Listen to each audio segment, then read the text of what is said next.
તો સૌથી પહેલા વાત કરીશું ઇથોપિયામાં જે જ્વાળામુખી વિસ્ફોટ થયો છે તેની। આજે ઇથોપિયામાં જ્વાળામુખી વિસ્ફોટ થયો। આ જ્વાળામુખી ખૂબ જ શાંત જ્વાળામુખી હતો અને તેમાં આ પ્રકારની ઘટના ઘટવી એ ખરેખર પ્રશ્નાચિહ્ન છે, જેની ભારત સુધી મોટી અસર જોવા મળી શકે છે।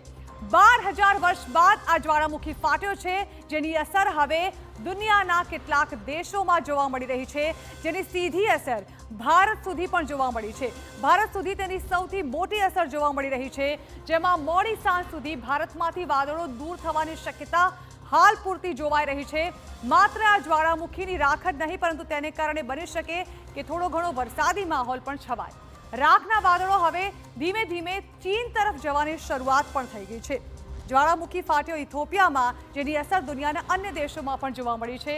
તો સાથે જ ગુજરાત, દિલ્હી, હરિયાણા અને રાજસ્થાનમાં પણ રાખના ધુમાડાના વાદળો જે છે તે જોવા મળ્યા છે। હાઈલી ગુબ્બી જ્વાળામુખીથી યાતાયાત પર પણ સીધી અસર જોવા મળી રહી છે, કારણ કે આ જે વાતાવરણમાં તેની અસર થઈ છે, જે રાખના ધુમાડા જોવા મળી રહ્યા છે, તેને કારણે હવે જે ફ્લાઇટ છે તેને પર તેની સીધી અસર પહોંચી રહી છે। 10,000 વર્ષ પછી જ્વાળામુખી ફરી સક્રિય થયા હોય તે પ્રકારની આ ઘટના સામે આવી છે, કારણ કે આટલા વર્ષો બાદ જ્વાળામુખી ફાટવાની આ ઘટના સામે આવી, જેમાં ઇથોપિયાથી શરૂ કરીને રેડ સી, યમન, ઓમાન થઈને આ જે વાદળો છે તે ભારત સુધી ધસી આવ્યા છે અને જેની અસરો વર્તાઈ રહી છે।